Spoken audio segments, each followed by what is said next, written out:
साहिल अदीम साहब, शहजाद हुसैन बट अर्ज कर रहा हूँ। अस्सलाम वालेकुम, कैसे हैं आप? वालेकुम अस्सलाम रहमतुल्लाह सर। अल्लाह का शुक्र है, आप सुनाएं क्या हाल है? मैं बिल्कुल ठीक हूँ अल्हम्दुलिल्लाह। साहिल भाई, हमने 2 रोज़ कबल मोहतरम सैयद सरफराज शाह साहब का इंटरव्यू किया और सूरह रहमान वाले डॉक्टर जवेद साहब का भी इंटरव्यू किया। जब मैं घर गया तो मेरा बेटा MBS मोहम्मद बिन शहजाद ने मुझे कहा कि हमारे कॉलेज में तो सिर्फ साहिल साहब की धूम मची हुई है। मैंने आपको स्टडी किया है लेकिन ज़्यादा तो नहीं कर सका, लिहाजा मैं आपसे ही से दरख्वास्त करूँगा, किबला आपकी शख्सियत को मुतनाज़ा है, एग्रेसिव है, कौन है साहिल अदीम साहब? क्या प्रोफाइल है, क्या CV है, ज़रा कुछ बताएं। साहिल साहब कौन है?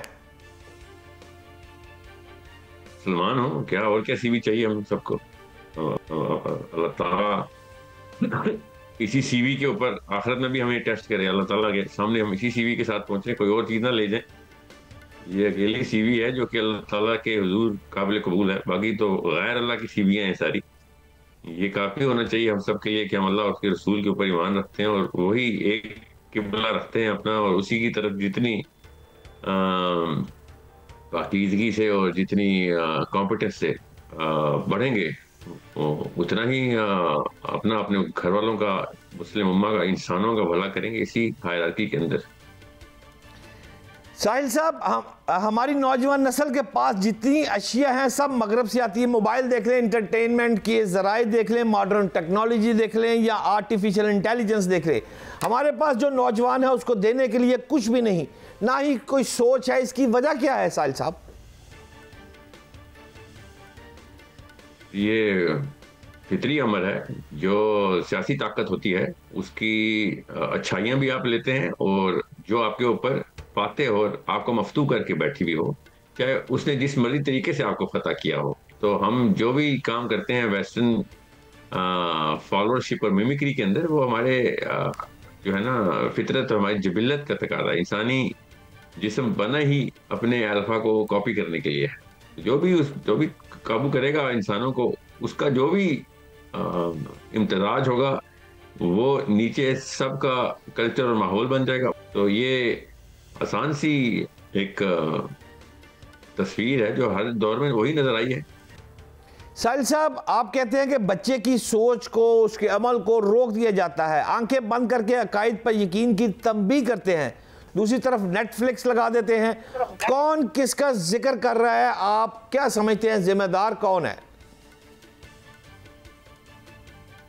हर बालिग आकिल मुसलमान सर, मैं जिम्मेदार हूँ। हर मतलब आप किसी और पर जिम्मा नहीं डाल सकते। इस्लाम में कुरान सिर्फ मुसलमान के ऊपर जिम्मा डालता है, कुरान तो किसी और पर जिम्मा डालता नहीं। तो मैं जिम्मेदार हूँ। मैं तो आपको ये भी नहीं कह सकता हूँ कि आप जिम्मेदार हैं। मतलब मैं भी बालिग आकिल हूँ, तो मेरा ही काम था पूरी दुनिया के अंदर एक एक चीज दुरुस्त, किबला दुरुस्त करके बाकी की चीजों की नोक पलक संवारते रहना। मगर नहीं हो रहा तो फिर मुझे चैन की नींद नहीं आनी चाहिए। हर जगह पहुंच जाना चाहिए, हर उस नस को पकड़ना चाहिए जिस नस के थ्रू इस तरह का खून जो है ना वो आगे सराहियत करता है। तो उन नसूस को देखें कहाँ कहाँ पे हैं और कॉज के ऊपर एड्रेस करें। स्मार्ट साहिल भाई, बुनियादी तालीम तो वो घर से ले रहे हैं, माँ बाप जिम्मेदार है, मैं जिम्मेदार हूँ, आप जिम्मेदार हैं। बेसिक एजुकेशन मैं जिम्मेदार हूँ सर। मैं आपको बताता हूँ कैसे मैं जिम्मेदार हूँ। मैं क्या एक बाप नहीं हूँ? मैं जिम्मेदार हूँ ना। मैं एक राई नहीं हूँ, मेरी रैयत नहीं है क्या? मेरा दायरा इख्तियार और दायरा असर नहीं है क्या? मेरी बातें क्या लोगों तक नहीं पहुंच सकती? जी बिल्कुल। अल्लाह ने जितने भी जो जराए मेरे ताबे किए हैं, उनको मैंने अल्लाह के लिए इस्तेमाल करना था।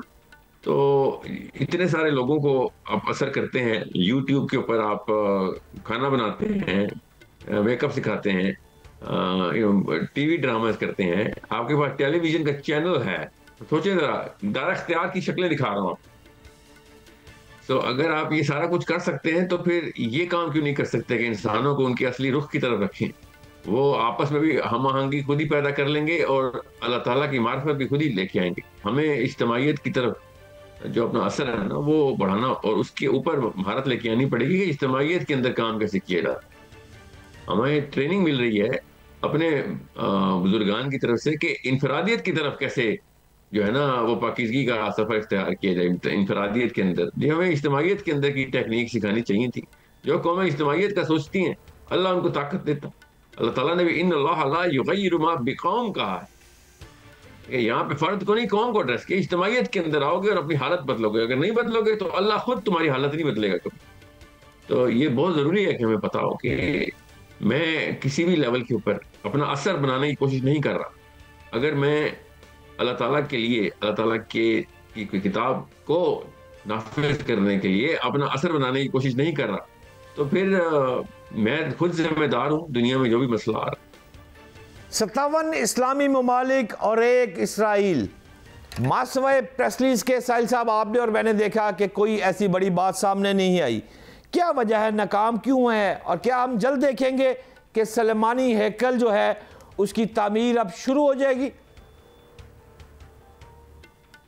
سلیمانی ہیکل سلیمانی کا اور 57 مسلم ممالک کا تو کبھی بھی کوئی تعلق واسطہ رہا نہیں, کیونکہ ہیکل سلیمانی ان کے دین کا نظام کا سینٹر ہے.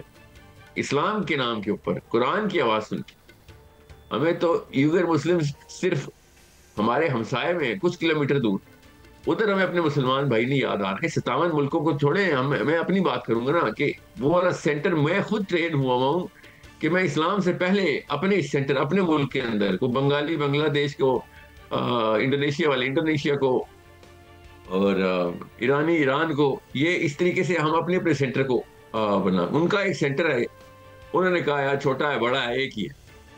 ہم نے کہا ہمارے بہت بڑے تعداد میں لوگ ہیں مگر ہمارے 60 سینٹر بنا لیں گے.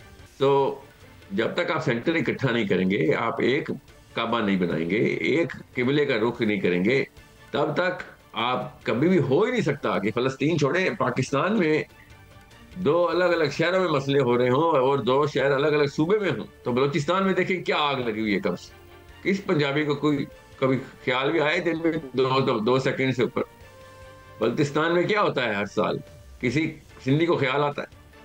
سوچیں سوات میں باجوڑ میں KPK میں کیا ہوتا ہے, کون سے میاں والی میں کون سے ملتان میں مسئلے ہوتے ہیں. ہم نے تو اپنے سینٹر کو چھوٹے سے چھوٹا کرتے جا رہے ہیں. یہ فرینچائز کری جا رہے ہیں, ہم چھوٹی سے چھوٹی فرینچائز بنائی جا رہے ہیں. تو جب اس طرح کے ماحول میں سوچ کو چھوٹا کیا جا رہا ہو تو اللہ کے نبی صلی اللہ علیہ وسلم نے اس کے اوپر ایک اتنی کڑی قسم کی وعیدیں سنائی ہیں, اتنی لعنت برسائی ہے کہ تم یہ کون سے اپنے چھوٹے سے کنویں کی پروری میں چلے جاتے ہو, پرستی میں چلے جاتے ہو. یہ قبیلہ کب سے کھلنا شروع ہو گئے؟ تو ساحل صاحب, ہماری نوجوان نسل کے پاس جتنی اشیاء ہیں سب مغرب سے آتی ہیں. موبائل دیکھ لیں, انٹرٹینمنٹ کے ذرائع دیکھ لیں, ماڈرن ٹیکنالوجی دیکھ لیں, یا آرٹیفیشل انٹیلیجنس دیکھ لیں. ہمارے پاس جو نوجوان ہے اس کو دینے کے لیے کچھ بھی نہیں, نہ ہی کوئی سوچ ہے. اس کی وجہ کیا ہے ساحل صاحب؟ یہ فطری امر ہے. جو سیاسی طاقت ہوتی ہے اس کی اچھائیاں بھی آپ لیتے ہیں, اور جو آپ کے اوپر فاتح اور آپ کو مفتوح کر کے بیٹھی ہوئی ہو, چاہے اس نے جس مرضی طریقے سے آپ کو فتح کیا ہو. تو ہم جو بھی کام کرتے ہیں ویسٹرن فالوورشپ اور میمکری کے اندر, وہ ہمارے جو ہے نا فطرت اور ہماری جبلت کا تقاضا ہے. انسانی جسم بنا ہی اپنے الفا کو کاپی کرنے کے لیے ہے.